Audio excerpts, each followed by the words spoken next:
తర్వాత చంద్రబాబు నాయుడు గారికి ఎవరైనా కూడా ఆయన చేస్తా ఉన్న అన్యాయాలను వ్యతిరేకిస్తే, ఆయనకు వ్యతిరేకంగా ఎవరైనా మాట్లాడితే చంద్రబాబు నాయుడు గారు వారిని వెంటాడి వేధించి హింసించి జైల్లో పెట్టడం, దొంగ కేసులు బడాయించడం, దొంగ సాక్ష్యాలు సృష్టించడం, చివరికి వారు ప్రాణాలు తీసుకునేలా వారిని అవమానించడం కేవలం చంద్రబాబు నాయుడు గారికి మాత్రమే చెల్లు. నేను అడుగుతా ఉన్నా, ఏం పాపం చేశాడని నాగమల్లేశ్వరరావును చంపారు అని చంద్రబాబు నాయుడు గారిని గట్టిగా నిలదీస్తూ అడుగుతా ఉన్నా. ఏం పాపం చేశారు అని చెప్పి తనను పొట్టను పెట్టుకున్నారు అని అడుగుతా ఉన్నా ఇదే చంద్రబాబు నాయుడు గారిని. ఏం పాపం చేశారు అని లక్ష్మీనారాయణను ఆత్మహత్య చేసుకునే విధంగా తనను ప్రేరేపించే ప్రయత్నం, బెదిరించి హింసించి ఆ స్థాయికి తనను తీసుకొచ్చే కార్యక్రమం ఎందుకు చేశారు చంద్రబాబు అని అడుగుతా ఉన్నా. ఏం పాపం చేశారని వల్లభనేని వంశీని ఇదే కమ్మ సామాజిక వర్గానికి చెందిన ఎక్స్ఎమ్మెల్యే, ఆ పార్టీకి సంబంధించిన ఎక్స్ఎమ్మెల్యే ఇదే వల్లభనేని వంశీని ఇన్ని రోజుల పాటు జైల్లో పెట్టారు. ఒక కేసులో బెయిల్ వస్తేనే, బెయిల్ వచ్చేదాకా గమ్మనుంటారు, బెయిల్ వచ్చిన తర్వాత వెంటనే ఇంకొక కేసు కడతారు, మళ్ళీ జైల్లోనే పెట్టే కార్యక్రమం చేస్తారు. ఇవాళకి దాదాపుగా 2 నెలలు దాటిపోయింది. ఇవాళకి కూడా వంశీ జైల్లోనే చంద్రబాబు నాయుడు గారి సేడిజంకు బలవుతూ ఈరోజు వంశీ కూడా జైల్లోనే మగ్గుతూ ఉన్నారు. ఏం పాపం చేశారని అడుగుతా ఉన్నా. ఒకటి అయిపోయిన తర్వాత మరొకటి తప్పుడు కేసులు పెట్టుకుంటూ వస్తూ ఉన్నారు.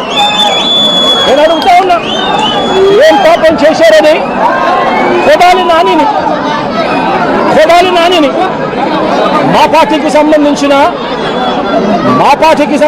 మరో కమ్మ నాయకుడు, మా పార్టీకి సంబంధించిన ఎక్స్ మినిస్టర్ కూడా ఏం పాపం చేశాడు అని చెప్పి తన మీద తప్పుడు కేసులు బనాయించి తనను హరాస్ ఎందుకు చేస్తా ఉన్నారని అడుగుతా ఉన్నా ఇదే చంద్రబాబు నాయుడు గారు. ఏం పాపం చేశారు అని అబ్బాయి చౌదరి, బెంగళూరుకు సంబంధించి మా పార్టీకి సంబంధించిన ఎమ్మెల్యే, ఎక్స్ఎమ్మెల్యే ఏకంగా 9 కేసులు పెట్టారు. ఒక కేసు అయిపోయిన వెంటనే మరొక కేసు పెట్టి అబ్బాయి చౌదరిని చిత్రహింసలు గురి చేస్తూ ఉన్నారు. ఏం పాపం చేశాడని చెప్పి ఈ మాదిరిగా చేస్తా ఉన్నారని అడుగుతా ఉన్నా. నా పక్కనే దేవనేని అవినాష్ ఉన్నాడు.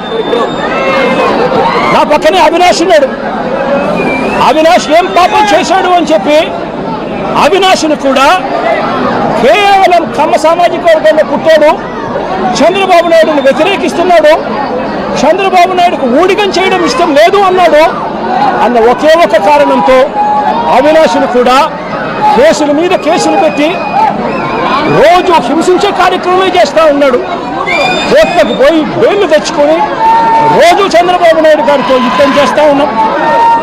నేను అడుగుతా ఉన్నా, ఏం పాపం చేశారు అని తలశీల రఘురాం, మా పార్టీకి సంబంధించిన ఎమ్మెల్సీ, నాతో పాటు 15 సంవత్సరాలు నాతో పాటు ప్రయాణం చేశాడు. ఏం పాపం చేశాడు అని చెప్పి ఆయన మీద 3 కేసులు పెట్టి ఆయనను కూడా చిత్రహింసలకు లోన్ చేస్తూ ఉన్నారు. ఏం పాపం చేశారని అడుగుతా ఉన్నా. మా పార్టీకి చెందిన ఇదే కమ్మ సామాజిక వర్గానికి సంబంధించిన ఎక్స్ ఎంపీ ఎంబీబీ సత్యనారాయణ ఏం పాపం చేశాడు అని చెప్పి ఎంబీబీ సత్యనారాయణను చివరికి తాను వ్యాపారాలు కూడా ఆంధ్ర రాష్ట్రంలో చేసే పరిస్థితి లేకుండా తనను రాష్ట్రం నుంచి కూడా వెళ్ళగొట్టే కార్యక్రమం చేసి తనను బెదిరించి తప్పుడు సాక్ష్యాలతో తప్పుడు కేసులు బనాయించి ఇబ్బందులకు ఎందుకు గురి చేస్తా ఉన్నారు అని చెప్పి గట్టిగా అడుగుతా ఉన్నా. ఏం పాపం చేశారు అని నంబూరు శంకర్రావు, మా పార్టీకి సంబంధించిన ఎక్స్ఎమ్మెల్యే నంబూరు శంకర్రావు ఏం పాపం చేశారు అని చెప్పి ఆయన మీద కూడా తప్పుడు కేసులు బనాయిస్తా ఉన్నారని అడుగుతా ఉన్నా. ఏం పాపం చేశాడు అని చెప్పి బ్రహ్మనాయుడు, నంబూరు శంకర్రావు అన్న, బ్రహ్మనాయుడు అన్న ఇద్దరు ఎక్స్ఎమ్మెల్యేలు ఇద్దరు ఎక్స్ ఎమ్మెల్యేలు, ఒకరు పెద్ద కూరుపాడు, ఒకరు వెనుకొండ.